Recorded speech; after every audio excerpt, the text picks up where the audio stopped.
Welcome to అబిన్ఫో. పక్కా ఇండ్లు ఉన్న ఇందిరమ్మ ఇండ్లకు అప్లికేషన్స్ వెరిఫై చేసిన 31 లక్షలు, దరఖాస్తులో 2 లక్షల గుర్తింపు, ఇంటింటికి సర్వే చేస్తున్న సిబ్బంది 80 లక్షలకు పైగా అప్లికేషన్లు. సంక్రాంతి పండుగ కల్లా సర్వే పూర్తి కష్టమే. వివరాలకు వెళ్దాం. కొత్తగా మన ఛానల్ ఎవరైతే ఫస్ట్ టైం చేశారో ప్లీజ్ సబ్స్క్రైబ్, లైక్, అలాగే సపోర్ట్ చేయండి. ఇలాంటి మరెన్నో అప్డేట్స్ మీ ముందుకైతే తీసుకొస్తాను. క్లియర్గా ఎక్స్ప్లెయిన్ చేసే ప్రయత్నం కూడా చేస్తాను. వివరాలకు వద్దాం. ఇందిరమ్మ ఇండ్ల పథకానికి అర్హుల ఎంపిక ప్రభుత్వం సిబ్బందికి తలనొప్పిగా మారింది. ఖాళీ జాగలు, గుడిసెలు, పెంకుటిల్లు ఉన్నోళ్లే కాకుండా కాంక్రీట్ బిల్డింగ్లతో పక్కా ఇండ్లు ఉన్నోళ్ళు సైతం ఇందిరమ్మ ఇండ్ల కోసం దరఖాస్తు చేసుకున్నారు. పక్కా ఇండ్లు ఉన్నప్పటికీ ఎందుకు అప్లై చేసుకున్నారని సిబ్బంది అడిగితే సర్కారు డబ్బులు ఇస్తే కూల్చి కొత్తది కట్టుకుంటామని చెప్తున్నారు. వద్దంటే ఎక్కడ గొడవ చేస్తారనని అలాంటి ఇండ్ల వివరాలను కూడా ఆన్లైన్లో నమోదు చేస్తున్నామని, అందుకే సర్వే లేట్ అవుతుందని సిబ్బంది చెప్తున్నారు. ఇలాగైతే సర్వే సంక్రాంతిలో పూర్తి కావడం కష్టమేనని అంటున్నారు. రాష్ట్ర వ్యాప్తంగా ఇప్పటి వరకు 31 లక్షలకు పైగా అప్లికేషన్లు వెరిఫై చేయగా అందులో 2 లక్షలకు పైగా పక్కా ఇండ్లు ఉన్నవేనని తేలింది. అదేవిధంగా 4.5 లక్షల మంది రేకుల ఇళ్లలో 2 లక్షల మంది పెంకుటిల్లో ఉన్నట్టు గుర్తించారు. అయితే మొదటి దశలో జాగా ఉండి ఇల్లు లేని వారికి, పూరి గుడిసెల శిథిలావస్థకు చేరిన ఇళ్లలో ఉంటున్న వారికి ఆర్థిక సహాయం అందజేయాలని చెప్పేసి సర్కార్ ప్రకటించింది. వెరిఫికేషన్కు మొబైల్ యాప్. ప్రజాపాలన కార్యక్రమంలో భాగంగా ఇందిరమ్మ ఇండ్ల కోసం రాష్ట్ర వ్యాప్తంగా 80.54 లక్షల దరఖాస్తులు వచ్చాయి. మొదటి దశలో సొంతంగా ఇంటి జాగా ఉన్న 4.50 లక్షల మందికి ఇండ్లు మంజూరు చేయాలని సర్కార్ నిర్ణయించింది. ఇంటి నిర్మాణం కోసం వివిధ దశల్లో కలిపి 5 లక్షలు ప్రభుత్వం సహాయ కింద అందించనుంది.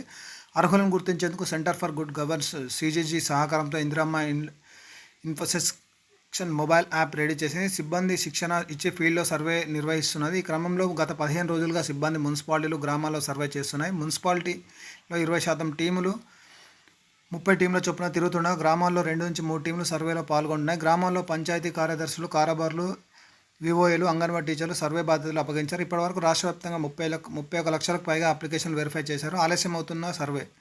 ఒక్కో దరఖాస్తుదారుని ఇంటికి వెళ్ళి ఫోటోలు తీసి వివరాలను అప్లోడ్ చేయడానికి సిబ్బంది కనీసం 30 నిమిషాల పైగా సమయం పడుతుంది. ఒక్కో టీం ఒక్కో రోజులో 15 నుంచి 20 దరఖాస్తులు మించి చేయడం లేదు. మొబైల్ యాప్లో 4 పేజీలు ఉన్నాయి. ప్రతి పేజీ నింపి ఇంటిని జాగా ఫోటో, ఇంటి స్థలం పేపర్లు, ఇంటి పనుల రసీదులు అప్లోడ్ చేస్తున్నారు. అద్దెకు ఉండేవాళ్ళు, వికలాంగులు, తల్లి లేకుండా ఒంటరిగా జీవించే వాళ్ళు, సింగిల్ ఉమెన్, ట్రాన్స్జెండర్లు, సఫాయి కార్మికులు, రోడ్డు వెడపులో ప్రకృతి వైపరీత్యాల వల్ల ఇండ్లు కోల్పోయిన వాళ్లకు వివరాలు ప్రత్యేకంగా పేర్కొన్నారు. మొత్తానికైతే ఈ ఇందిరమ్మ ఇండ్లకు సంబంధించి ఎక్కడ చూసుకున్నా ఇదే ఇష్యూ నడుస్తుందని, నేను కూడా మనకున్న సమాచారం ప్రకారం కూడా చాలామంది ఇండ్లున్న వాళ్ళు కూడా ఈ ఇందిరమ్మ ఇండ్లకు ప్రజాపాలనలో అప్లికేషన్ అయితే చేశారు. వారి వివరాలు కూడా ఈ ఇందిరమ్మ ఇండ్లలో ఎవరైతే సర్వే అధికారులు ఉన్నారో సర్వే వాళ్ళైతే ఈ డాటా మొత్తం ఎంట్రీ అయితే చేస్తున్నారు. ఏదేమైనప్పటికీ మన కాంగ్రెస్ ప్రభుత్వం అయితే December 31 లాస్ట్ అని చెప్పింది. తర్వాత January 1st వీక్లో కూడా ఈ సర్వే కొనసాగుతుంది.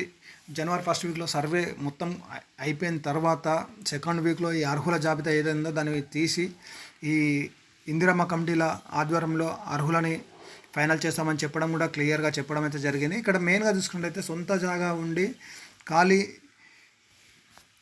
జాగా ఉండి ఎవరైతే ఉంటారో వారికైతే ఫస్ట్ ప్రిఫరెన్స్ అయితే ఇవ్వబోతున్నట్టు వాళ్ళైతే క్లియర్గా చెప్పడం అయితే జరిగింది. ఇక్కడ మెయిన్గా చూసుకున్నట్లయితే మనం చూసుకోవచ్చు, చాలామంది సొంత ఇండ్లు ఉండి కూడా ఈ ఇందిరమ్మ ఇంటికి అప్లికేషన్ పెట్టుకుంటున్నారు. వీరికైతే రాకపోవచ్చు, ఎందుకంటే ఆల్రెడీ మీకు ఇల్లు ఉంది కాబట్టి మేబీ రాకపోవచ్చు. మీరు కూలగొట్టి కట్టుకుందామన్నా కూడా రాదు. పెంకుటిల్లు, అలాగే రేకుల ఇల్లు, గుడిసె లాంటివి ఉంటే మాత్రం మీకైతే వచ్చే ఛాన్స్ అయితే ఉందండి. ఇది ప్రజెంట్ ఇందిరమ్మ ఇళ్ళకి సంబంధించి.